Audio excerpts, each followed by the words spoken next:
Gracias al equipo técnico y de producción de TV Buap por el apoyo que nos brindan en cada uno de los programas y en todos los programas que se transmiten, por supuesto, aquí en TV Buap. Les recuerdo que estamos transmitiendo en vivo desde el Complejo Cultural Universitario de aquí de la Buap. Y bueno, usted puede vernos por el canal de TV Buap, el 18.1, que es de televisión abierta, y también está el 118 de Megacable y desde luego también por internet. Así que bueno, pues vamos a iniciar con el programa de hoy. Quiero agradecer y mandar un saludo antes de empezar con el programa a mi compañera, la bióloga Laura Domínguez, quien inició el programa anterior la semana pasada y bueno, también pues estaremos durante este año, si usted lo permite, aquí en Carolinos. Y bueno, quiero comentar la siguiente información que nos hace llegar el Colegio de Ingenieros Civiles del Estado de Puebla, mejor conocido como el CICEPAC, donde, bueno, pues gran parte también de sus miembros son exalumnos de la Facultad de Ingeniería Civil de esta universidad. Y bueno, está junto los ingenieros, junto con su presidente, el ingeniero Enrique García Fuente, realizando una campaña denominada Comparte 2025, esto en alianza con el Banco de Alimentos de Cáritas de Puebla. Y bueno, pues se estará recolectando durante el mes de enero arroz y frijol. Usted puede colaborar con esta noble causa y acudir a la casa sede del Colegio de Ingenieros, que está ubicada allá en la 11 Oriente número 9 del Centro Histórico. Así que bueno, pues ahí está el aviso y sobre todo, bueno, pues la invitación también para esta campaña del CICEPAC Comparte 2025. Y bueno, pasamos ahora a ver qué nos dice nuestra compañera, la meteoróloga de Cupreder, la maestra Lluvia Sofía Gómez Texon, sobre el estado del tiempo. Estamos en un periodo invernal y bueno, pues las bajas temperaturas en gran parte del país continuarán y por supuesto también aquí en Puebla. Tenemos el Frente Frío 23, aunado también pues a otros fenómenos como la presencia de masa de aire polar. Así que bueno, pues vamos a ver qué nos dice y cuáles son los pronósticos para estos días y veremos el siguiente video de la maestra Lluvia Sofía. Adelante. Actualmente tenemos una vaguada sobre el Golfo de México que estará aportando humedad y generando algunas precipitaciones, sobre todo en la Sierra Norte y Nororiental. Las temperaturas se mantienen bajas al amanecer y durante la noche en gran parte del estado. Por ahora tenemos condiciones relativamente estables, ya que aquí en Puebla capital estamos esperando temperaturas máximas que oscilen entre los 21 y 23 grados Celsius y mínimas que oscilen entre los 7 y 9 grados Celsius. Sin embargo, para el fin de semana tenemos la llegada de un nuevo sistema frontal. Estamos esperando que a partir de la tarde del domingo pueda impactar a territorio poblano, dejando precipitaciones con bancos de niebla en los municipios de la Sierra Norte y Nororiental. Aquí en Puebla capital estamos esperando que se mantengan estos valores que mencioné de temperatura y bueno, pues para la zona sur del estado ahí estamos esperando temperaturas máximas que oscilen entre los 26 y 28 grados Celsius. Debido a la llegada de este sistema frontal podríamos tener un nuevo descenso de temperatura para el día lunes, que insisto será más significativo en los municipios de la Sierra Norte y Nororiental.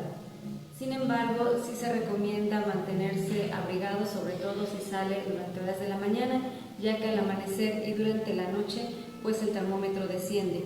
También les invitamos a ingerir alimentos ricos en vitamina C, ya que es en esta temporada cuando se incrementan las enfermedades de tipo respiratorio. Y algo muy importante es no encender fogatas al interior de los hogares, ya que esta es una práctica recurrente, sobre todo en municipios más altos del estado, los que están colindando pues con Tlaxcala y aquellos municipios en las faldas de los volcanes. Debido a las bajas temperaturas recurren a esta práctica, pero pues se recomienda que en vez de hacerlo pues se mantengan abrigados o cubran con cartones o con nylon los orificios por los cuales pueden entrar las corrientes de aire. También, bueno, algo muy importante es consultar los pronósticos siempre en fuentes oficiales. Pues muchas gracias por el reporte del tiempo a mi compañera Lluvia y sobre todo las recomendaciones que hace para pues evitar también estos desastres que de pronto ocurren en las viviendas al encender fogatas y sobre todo para evitar estas enfermedades también respiratorias. Bueno, pues nos vamos ahora a iniciar la charla de hoy aquí en Carolinos y me da mucho gusto presentar nuevamente, porque bueno, ya estuvo con nosotros aquí en Carolinos hace tiempo, la maestra Diana Laura Yáñez Reyes. Ella es antropóloga social de la Universidad Autónoma de Morelos, maestra en territorio, turismo y patrimonio y actualmente es doctorante del posgrado en estudios socioterritoriales del Instituto de Ciencias Sociales y Humanidades de aquí de la UAP y bueno, ha trabajado también como asistente de investigación en el Colegio de México bajo la dirección del doctor Rodolfo Stavenhagen y bueno, pues también ha colaborado como investigadora externa en el Centro de Cooperación Regional para la Educación de Adultos en América Latina y el Caribe.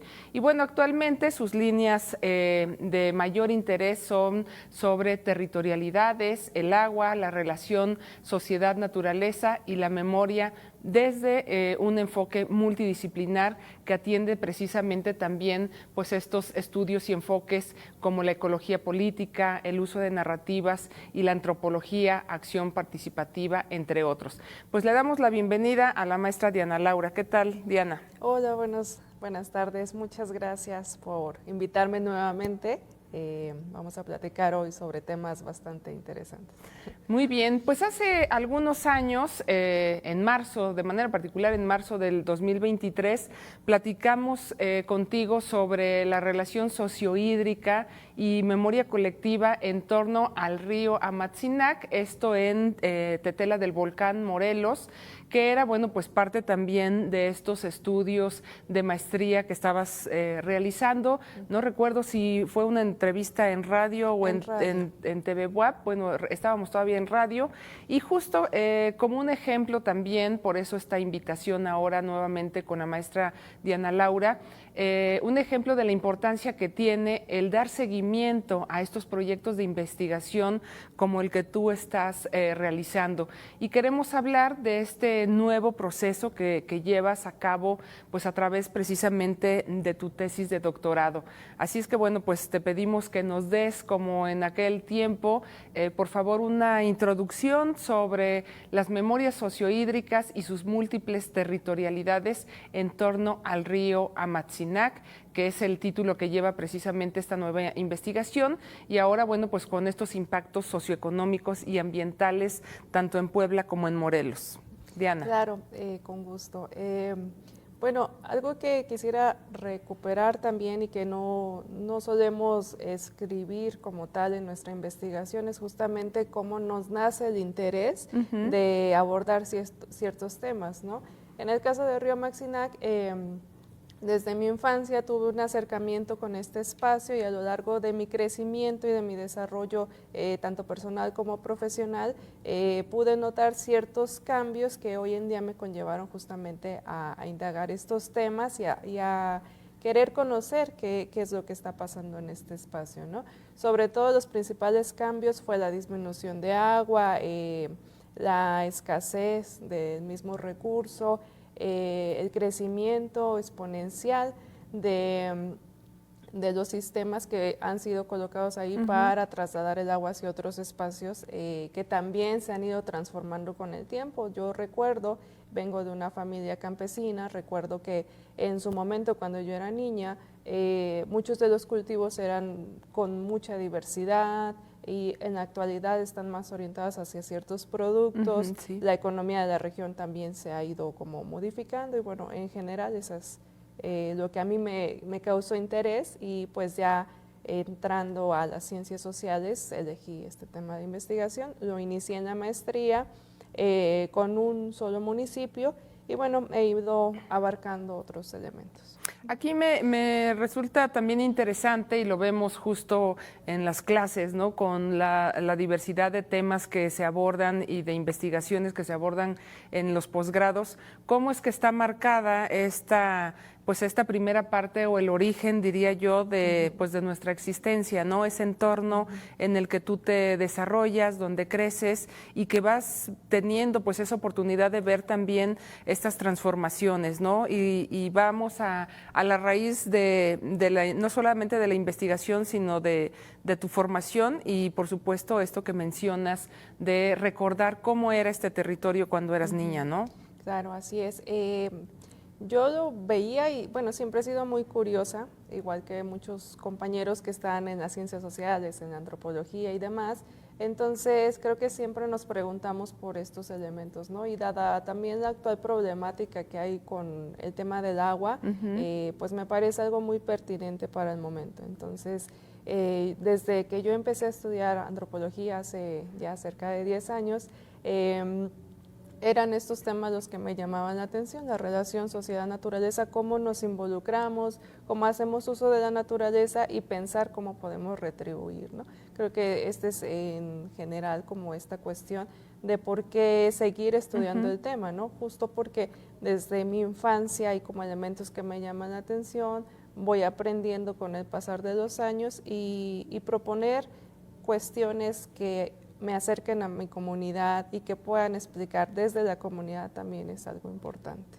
Es decir, hay una necesidad y una urgencia también de atender y de seguir con estos estudios de los problemas del agua en este territorio que tú estás trabajando. Sí, así es.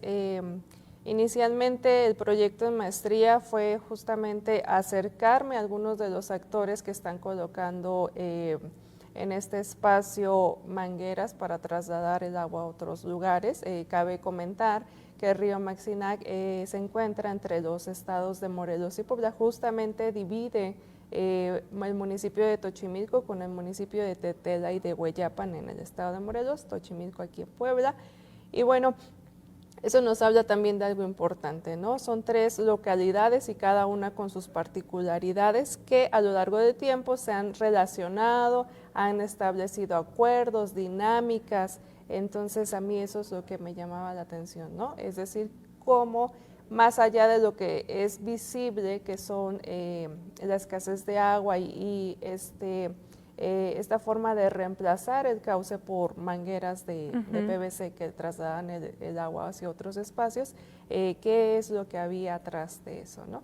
Entonces, con ello empezamos porque pues he tenido la asesoría también de muy buenos doctores dentro del instituto que me han apoyado mucho a construir justamente estos conceptos que ya les iré presentando. Claro.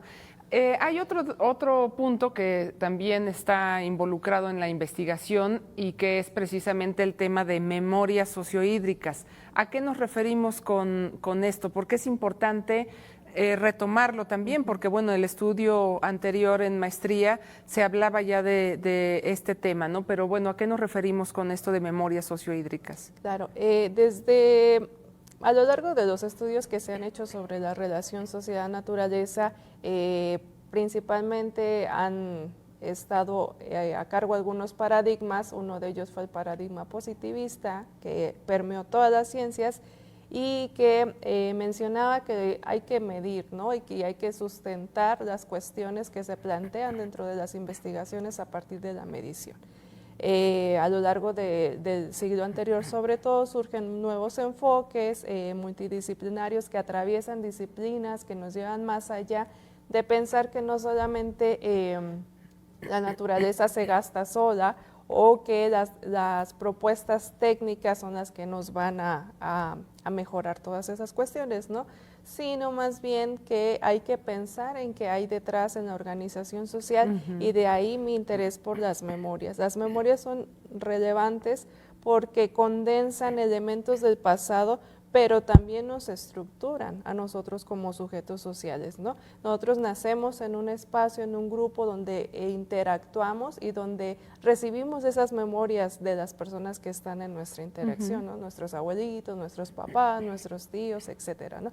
Entonces, en esas memorias están los códigos de cómo actuamos, de cómo aprendemos, de cómo nos comunicamos y justamente de cómo nos relacionamos con la naturaleza. Es por eso que la memoria es crucial para estos elementos, se subestima mucho. He tenido la oportunidad de participar en varios eventos donde se sigue todavía con esta cuestión positivista de medir, de proponer cuestiones, pero son cuestiones aisladas que no involucran justamente la praxis real, las memorias de las comunidades. Por eso me parece que es algo crucial. Y memorias sociohídricas, pensándolas justamente en encaminadas a esa relación sociedad-agua, porque pues memorias, hay memorias culturales, memorias históricas y demás, ¿no? Entonces más centrado hacia esta cuestión sin dejar de lado lo demás, ¿no? Que es justamente aquí donde vemos el enfoque de la complejidad y el enfoque de la ecología política, donde justamente nos hablan de entrelazar todos esos elementos para entender un fenómeno en específico, ¿no? Y también, por supuesto, hablábamos al inicio, ¿no?, de esta delimitación espacial que ahora tú estás trabajando. Desde luego, esto que nos comenta, el tema de las memorias, es ahí donde vamos a encontrar y a toparnos con una realidad que quizás dista mucho pues de estos datos estadísticos, ¿no?, que revisamos, que en toda investigación pues recurrimos al oficial, pero bueno, ya el hablar, el rescatar toda esta riqueza de ese compartir también de los actores, pues nos lleva, por supuesto, a estos cambios, como tú mencionas, también de lo que se ha estudiado, de lo que se dice, sino reflexionar precisamente de los actores que viven y conviven pues con este entorno, ¿no? Ahora me gustaría que nos comentaras también brevemente, ya lo has empezado a hacer, cómo es este territorio que vas a estudiar en torno al río Amatzinac. Por ahí hay 2 mapitas que también nos comparte la maestra. Y bueno, ahora estamos o estás involucrando o intervienen otros municipios, como es el caso de Puebla, sí, y Morelos, ¿no? Exactamente. Mira, durante la maestría comencé solamente con Tetela del Volcán, acercándome a 2 grupos particulares de personas que eran comuneros y ejidatarios. Al hablar con ellos, al entender sus dinámicas, acercarme a sus memorias, me fui dando cuenta de que había otros actores con los cuales ellos interactuaban, negociaban, se ponían de acuerdo. Entonces, en esta continuidad del doctorado, justamente nos abocamos a esos otros espacios, ¿no? Como pueden ver en el mapa, se ubica el río, pero estamos en una zona específica que son el municipio de Tetela del Volcán, Hueyapan y Tochimilco. En estos 3 hay 3 localidades, cada una con sus particularidades espaciales, físicas y también culturales y sociales, ¿no? La distancia con el río es diferente en cada comunidad, la relación también. En el municipio de Tochimilco, la comunidad de Alpanocan, que es en donde estamos estudiando, tiene muchas prácticas de carácter indígena, se dedican también a hacer cestería. Bueno, en el caso de Hueyapan también se autodenominan como una población indígena. De hecho, hace poco, desde el 2017, se separa de Tetela del Volcán y se vuelve un municipio autónomo, que es un municipio indígena, con todo lo que conlleva también una reestructuración política y territorial, ¿no? Entonces, durante este proceso, desde el 2020 que empecé la maestría, me voy dando cuenta que estas relaciones se están haciendo álgidas y que han estado constantemente permeadas por un conflicto territorial, que es justamente lo que nos lleva al uso del agua y bueno, a la generación de espacios diferentes, particulares, que se van reconfigurando, ¿no? Otra cuestión también importante son los cambios. Aquí vemos en las imágenes que nos has compartido y estas delimitaciones y me parece también interesante cómo, bueno, ahora tú lo mencionas, desde el 2020, esa es un poco pues la bondad de poder dar tiempo a estas investigaciones y por eso también comentaba al inicio del programa, bueno, la ventaja de poder darle seguimiento, ¿no?, a este estudio que tú estás haciendo, y el poder adentrarnos y el tener la oportunidad también de ver qué es lo que pasa fuera de esa primera delimitación que recuerdo tú hacías en la maestría, y ahora cómo se involucran estos otros municipios donde tú hablas, bueno, de ciertas problemáticas, de condiciones también diferentes, aunque estemos en los límites, ¿no?, o delimitando nuestra zona de estudio con todos ellos, tienen de manera puntual pues otras características. ¿Cómo ha sido también en este papel tuyo de darle seguimiento y de investigadora también ahí en el territorio, cómo ha sido este encuentro y con quién, ¿no?, de estos municipios con autoridades? ¿Cómo es que tú te vas metiendo también para que, bueno, pues muchos otros estudiantes que están haciendo investigación pues sepan cómo llegar, cómo te involucras ahora en otro municipio que no es precisamente el tuyo y que están también de alguna manera pues sufriendo las consecuencias comunes, como es pues a lo mejor la disminución del agua o otros conflictos, claro, que también ya más adelante nos vas a platicar?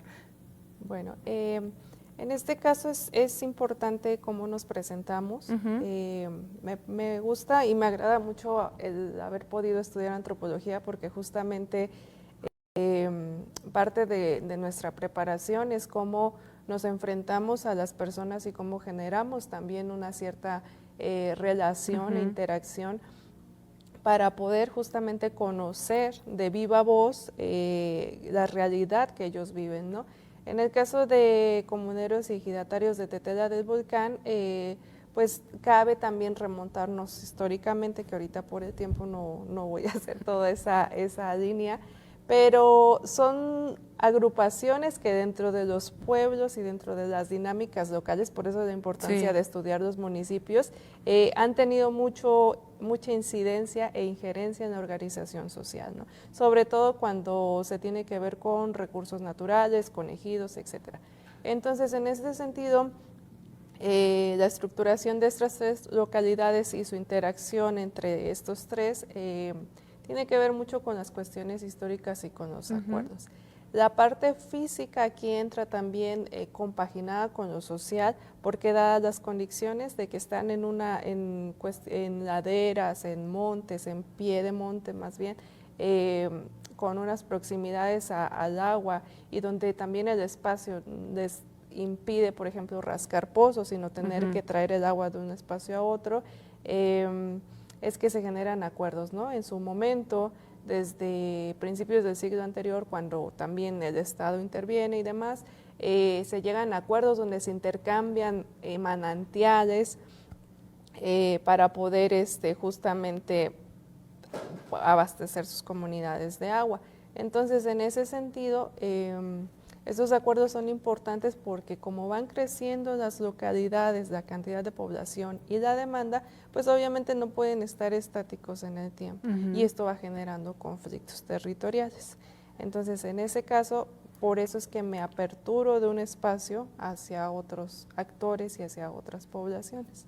Y bueno, también aquí está esto que mencionas de conocer no solamente el territorio en términos físicos, sino sociales, el origen también de muchos de estos asentamientos, y esta parte histórica, esta parte de vida, me parece que de pronto a quienes hacemos investigación pues nos empieza a envolver y nos lleva fácilmente a pues como a irnos también por otro rumbo, ¿no? Que es ahí donde creo que no hay que perder pues el hilo y el objetivo de las investigaciones pues que se están desarrollando. Y aquí me parece que esta relación como la que tú mencionas con diferentes actores ahora de otros territorios, bueno, pues va a permitir también conocer otras problemáticas y otros saberes, ¿no? Que es precisamente lo que vas tú mencionando.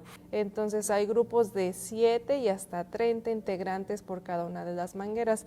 Las colocan en espacios estratégicos. Conforme va disminuyendo la cantidad de agua, también las están colocando cada vez más arriba, que eso es un problema. Claro. Es un impacto también socioambiental y pues económico también, porque justamente eso es lo que les provee a ellos la posibilidad de sembrar diversos productos, ¿no? Bueno, y cada vez empiezan a hacer más y más y más, de manera que también empiezan a experimentar y a conocer otros elementos, ¿no? Por ejemplo, el tendido de cables, como lo hacen para la electricidad, y colocar la manguera ahí, ¿no? Entonces, todos estos elementos y estos cambios han coadyuvado a que las personas a lo largo del tiempo puedan mantener estos sistemas. Pero ¿qué es lo que está pasando hoy? Que a través de esas cuestiones y de la magnitud con la cual está creciendo, sobre todo, tengamos en cuenta a partir de la llegada del neoliberalismo, que en esta zona en particular se hizo presente a través de un gobierno en específico que fue el del doctor Lauro Ortega en los 80s, con la entrada, con la pavimentación de este espacio. Entonces, bueno, empieza la magnitud a crecer y justamente a generarse problemas entre las localidades de desacuerdos, ¿no? Se tiene establecido que del lado derecho es de una localidad, de la de Tetela del Volcán, del lado izquierdo es de Hueyapan y hacia acá está Alpanocan, que pertenece a Xochimilco, ¿no? Es decir, que ahí, por ejemplo, en las imágenes, hay una que pasaron hace un momento, que es impresionante ver la cantidad, ¿no?, de mangueras que están precisamente sobre, bueno, ahí están, ¿no?, algunas de las imágenes. Es decir, hay esto que mencionas, la delimitación, y sabe cada grupo entonces cuáles son, ¿no?, las que corresponden a su asentamiento, ¿no?, a su territorio. Así es, cada uno de los grupos marca esas mangueras con aerosol, o le hacen alguna marquita, le colocan iniciales, 3 puntitos, 4 puntitos, y más o menos tienen la noción por dónde es que va la manguera, ¿no? Para eso también tienen que negociar, porque obviamente pasa sobre otros terrenos de otras personas, ¿no? O sea, si, por ejemplo, si una de estas mangueras tiene algún daño, los responsables de estas vías pues tienen que hacer cargo de los gastos o de lo que puedan ocasionar, ¿no? En este sentido, la organización es muy amplia. Imagínate que cada una de las mangueras puede recorrer una distancia hasta de 21 kilómetros.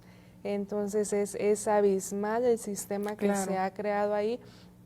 Pero ¿qué pasa? Que ha habido múltiples estudios de diferentes disciplinas y también ha habido muchos proyectos de querer mostrar que también esto está coadyuvando un desgaste físico de la cuenca. ¿Por qué? Porque son mangueras que se colocan a partir de técnicas rudimentarias, es decir, calientan una manguera para conectar la otra, la atan con alambres, le ponen palitos para como válvulas de presión para que escape el aire y demás. Pero estos elementos también, como están expuestos a la intemperie, obviamente tienen daños, ¿no? El agua que escapa por esos daños en esos trayectos tan largos no regresa a la cuenca. Además que como se están colocando cada vez más próximas al nacimiento del cauce, no dejan correr un río que imagínate, era un río que atravesaba toda la parte de nororiental del estado y llegaba hasta Chalcatzingo.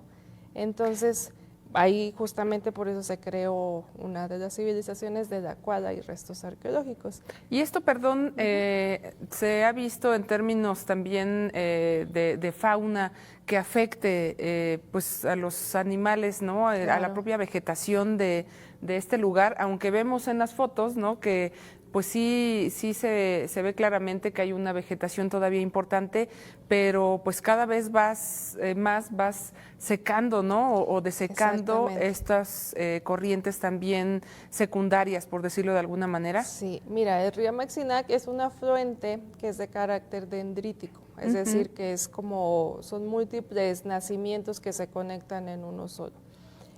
Obviamente con estos conflictos, dada la magnitud muy exacerbada de mangueras, sí, empieza a haber justamente daños ambientales, ¿no? La disminución de agua está presente, además que hay otros elementos a considerar, como la proximidad con el volcán Popocatépetl y dada la magnitud de agua, o sea, la cantidad de recursos y la posibilidad que se ha creado de producir, por ejemplo, en este momento aguacate, se están desmontando las faldas del volcán para acrecentar y expandir los cultivos, ¿no? Entonces, ¿qué está pasando?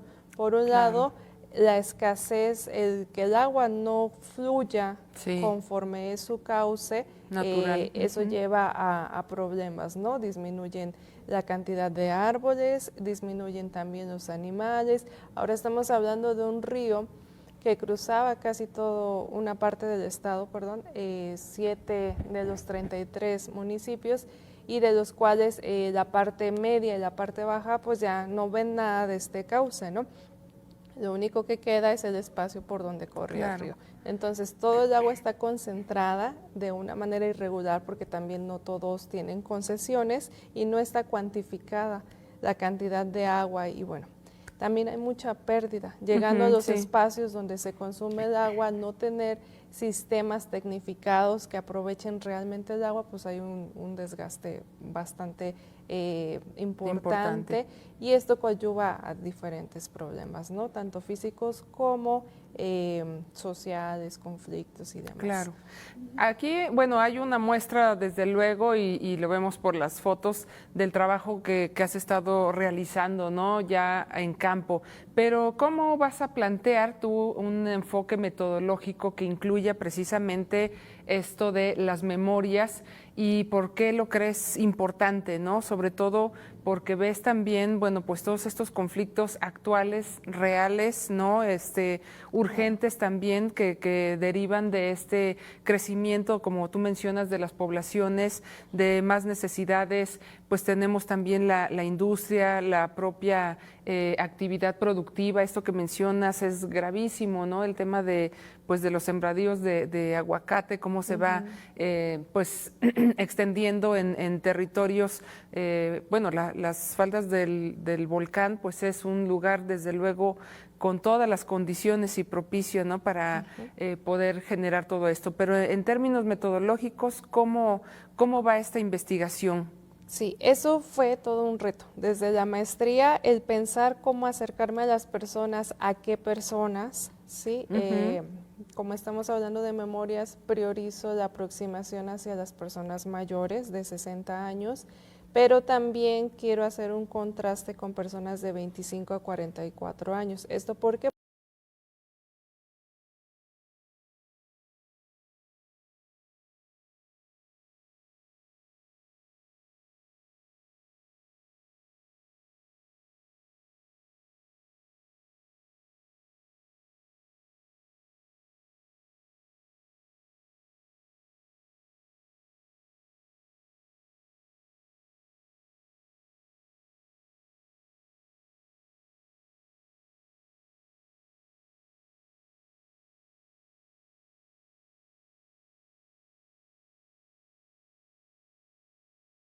Porque las personas mayores de 60 años, dado el momento donde se exacerba toda esta práctica, que es en los 80 y estamos en el 2024, pues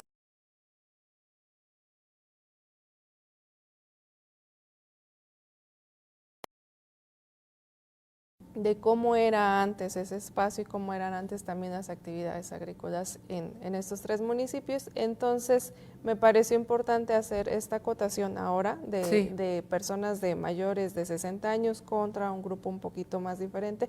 ¿Por qué? Porque estamos hablando de generaciones. Y las generaciones también son muy relevantes dentro del estudio de las memorias, porque las generaciones están marcadas por sucesos históricos y contextuales particulares, ¿no?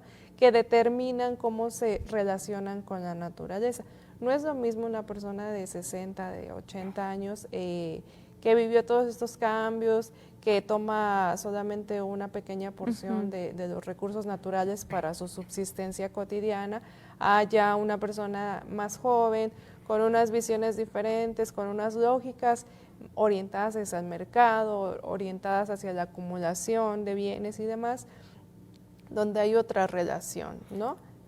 Y cómo, por ejemplo, de estas personas mayores que tú mencionas, bueno, dices 60 años, yo creo que has encontrado gente de edad mucho más avanzada y que inclusive a lo mejor ni siquiera le tocó el tener la necesidad de hacer todo esto que ahora no se hace. Así es, nos contaba una persona de Tetela del Volcán que antes en los mismos terrenos muy próximo a su casa encontraban nacimientos de agua, que conforme fue creciendo las localidades eso se desapareció. Claro. Se iba a la barranca, se lavaba en la barranca, hoy son barrancas que ya no tienen agua, que sirven más bien por donde pasan las mangueras, ¿no? Sí. Entonces, son elementos importantes porque justamente ahí entramos a la cuestión teórica, ¿no? Muchos teóricos hablan de la necesidad de volver a lo que estaba, a las dinámicas anteriores, ¿no?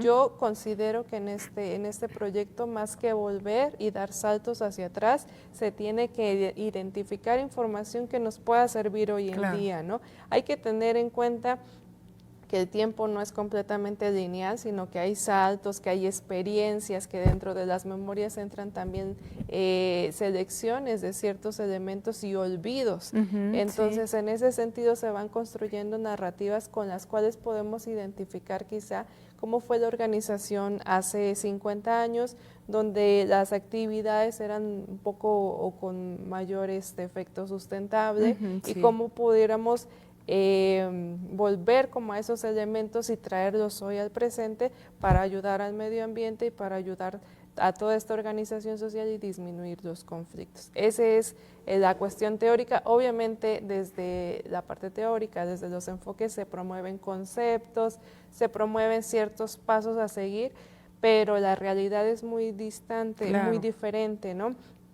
O sea, difícilmente yo puedo llegar con las personas a decirles, voy a estudiar las territorialidades y las memorias sociohídricas, sino más bien son conceptos que se tienen que entender desde ellos, ¿no? Y las memorias son justamente los recuerdos, las mismas prácticas, lo que quedan, los vestigios históricos de esos elementos.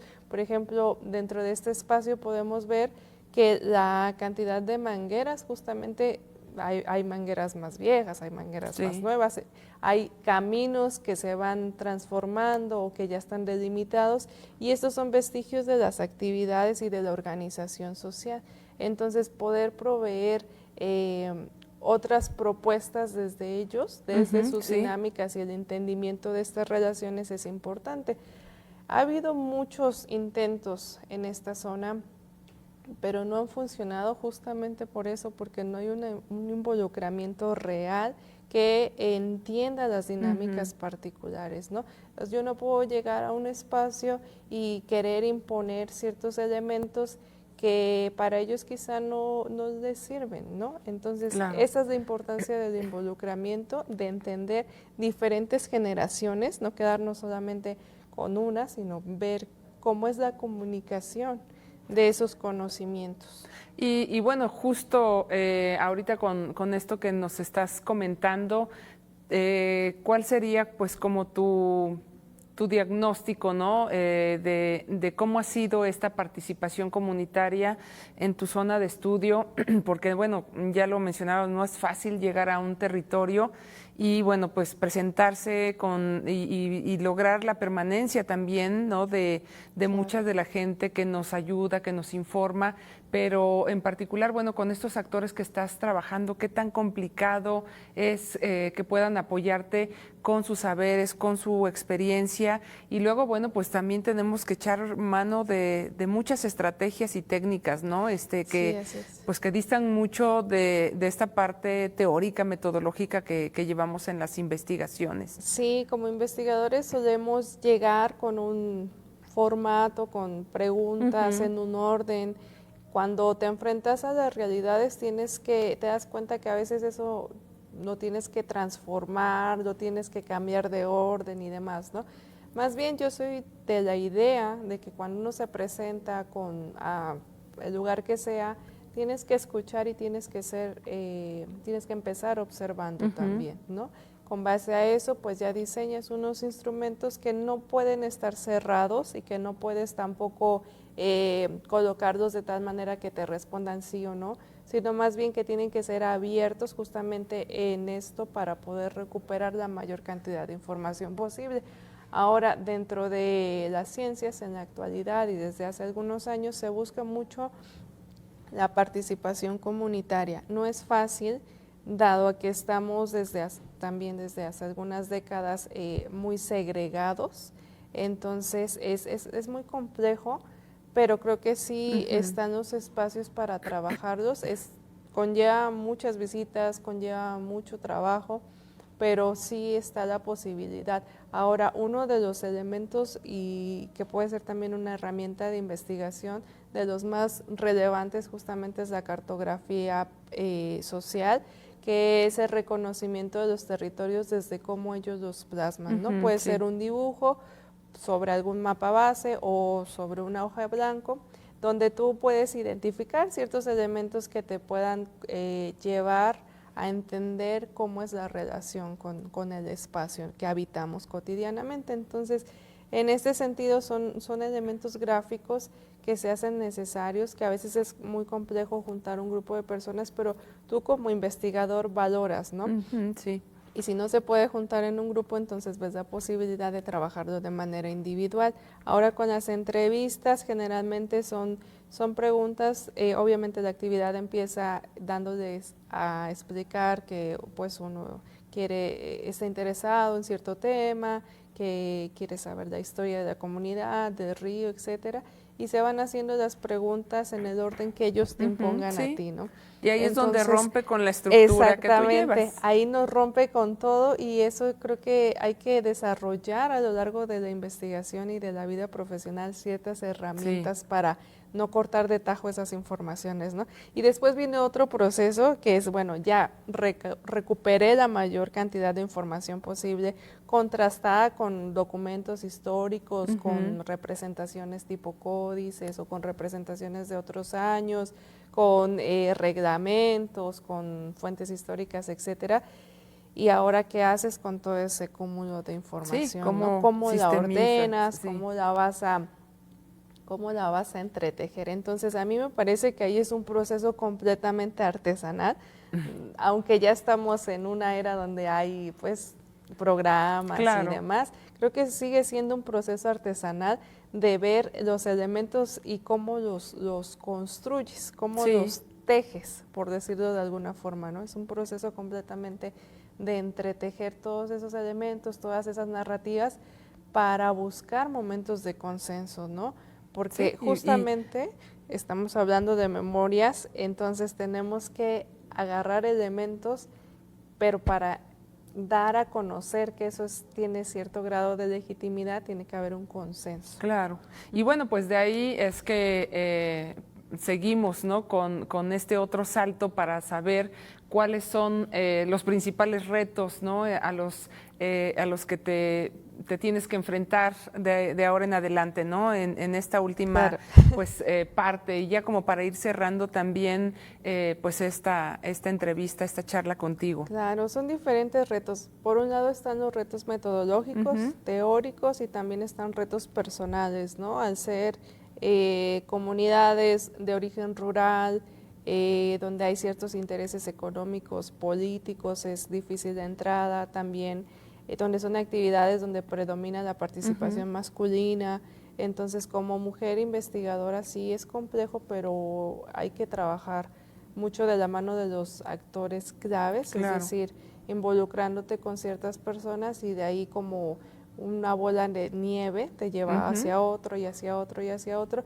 Y hay que estar también abiertos a que puedes generar y acordar una cita y que te la cancelen, o por cuestiones diferentes que a veces no está en tus puedes manos controlar exactamente, ya no puedes seguir por ciertos rumbos, entonces hay que buscar diferentes caminos y vertientes y explorarlo todo. O sea, la investigación creo que es un proceso muy bonito en ese sentido, que sí te hace enfrentarte a muchos retos personales y profesionales, pero me parece que el irlos entretejiendo y buscar caminos y otras vertientes es lo que ayuda a que se a pueda. finalizar en Sí, tiempo y forma. Exactamente. Bueno, pues estamos llegando ya al final del programa y quiero nuevamente pues agradecer a la maestra Diana Laura Yáñez Reyes, ella es doctorante del posgrado en estudios socioterritoriales, por estar aquí en Carolinos compartiendo, bueno, pues parte de su proyecto de investigación y sobre todo acercándonos a temas y problemáticas importantes como es el tema del agua. También, bueno, pues agradecerle a usted que nos ha estado acompañando en esta tarde de jueves y ya nos estaremos viendo el próximo jueves a las 2 de la tarde. Muchas gracias, gracias maestra por estar aquí con nosotros y bueno, pues nos vemos el próximo jueves. Cuídese mucho, adiós.